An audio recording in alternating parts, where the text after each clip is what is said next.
peut passer aux questions, si vous avez des questions. Tous nos intervenants sont là pour y répondre.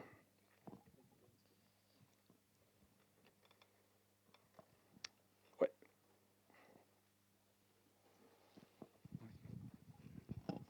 Oui, bonjour, Philippe Leranchet du magazine Écran Total. Donc, je sais bien, en France, on est très fort sur les détails et sur ce qui est petit. Et c'est peut-être pas un hasard si les films comme Microcosmos ou Minuscule nous intéressent. Néanmoins, juste je vous raconte une petite anecdote, vous me direz ce que vous en pensez. Mais j'étais allé voir le Star Wars, l'épisode 1 en version relief au Grand Rex. Alors, c'était pas dans la grande salle, c'était dans une des salles en bas. Puis au bout de 2 minutes, je me dis, mais c'est quand même pas possible que George Lucas fasse une image aussi moche. Et j'avais mal à la tête, j'étais avec les enfants. On avait mal à la tête, c'était horrible. Et en fait, il y a mon fils qui me dit, attends, papa, change tes lunettes de côté, là, ça va beaucoup mieux. Et effectivement, j'ai mis les lunettes à l'envers, comme ça, et c'était tout de suite beaucoup mieux. Et en fait, il y avait tout simplement un échange d'œil gauche, œil droit, quoi.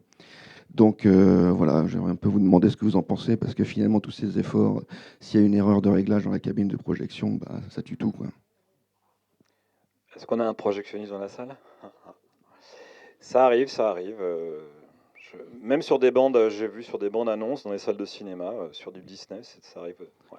Oui, je peux dire un mot. Moi, je suis pas projectionniste, je suis là toujours. Jean-Marie Boulet, stéréographe. Évidemment, on passe beaucoup de temps à travailler au pixel près nos images, encore un peu plus que les gens de la 2D, puisque les deux images doivent vraiment être en cohérence parfaite.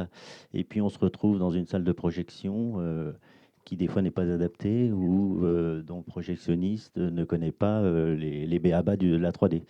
Alors, il y a aussi un phénomène important, c'est que jusqu'à présent, les exploitants des salles, disons les propriétaires des salles, faisaient très attention à leurs lampes parce que c'était l'élément le plus cher du projecteur.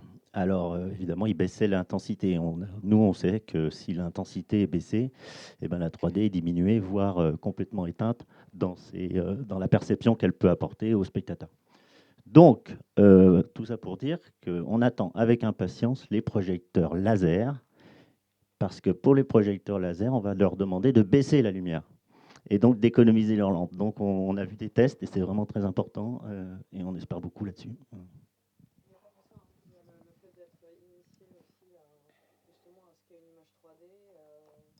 Parce qu'en règle générale, même nous, en tant que stéréographe, justement,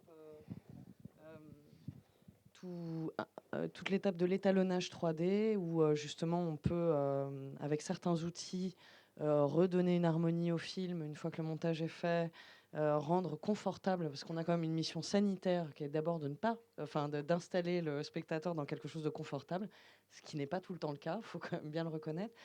Et une fois qu'on a ça, justement pour aller dans le sens de l'artistique, de l'harmonie 3D, on a tout un travail en étalonnage 3D et on s'aperçoit assez régulièrement que, faute de connaissances, un projectionniste, donc c'est vrai, hein, il y a la problématique de la luminosité, mais faute de connaissances, il va de base laisser les paramètres des projecteurs par défaut, voire zoomer ou cropper dans l'image, et donc tout notre travail est acheté à la poubelle. Il n'est plus là, il est parti dans le zoom et dans le crop. Donc c'est un problème, et où justement ça commence à être des réflexions, des questions avec la CST pour essayer éventuellement essayer d'aller dans le sens de formation, de peut-être poser des normes aussi, justement pour éviter ce genre de choses-là. Parce que c'est sûr que ça fait énormément de travail pour euh, des accidents comme celui-là qui sont extrêmement malheureux, parce que le spectateur n'a pas à s'inquiéter de savoir si le stéréographe est bon ou pas, ou le projectionniste initié ou non. À partir du moment où ça lui déplaît et que ça lui fait mal, c'est que là, on a loupé notre coup, quoi.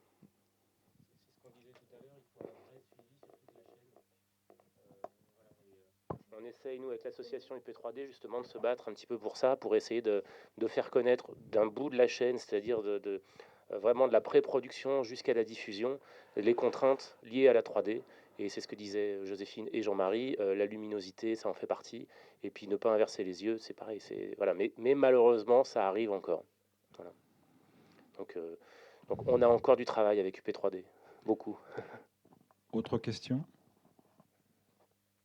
Si les questions personnelles, vous pourrez les poser à la sortie. On regarde un dernier film, qui est le film dont parlait tout à l'heure Lionel, qui s'appelle 5 mètres 80, court métrage. Ton petit mot? 5,80 m, ça fait partie aussi de ces autres médias que son court-métrage. C'est donc réalisé par un jeune auteur qui est très passionné par l'animation 3D, le monde animalier. Donc c'est un film qui commence à tourner un peu. On n'a pas toujours l'occasion de le passer en relief, donc on est ravis de pouvoir le passer ici avec vraiment une très bonne qualité.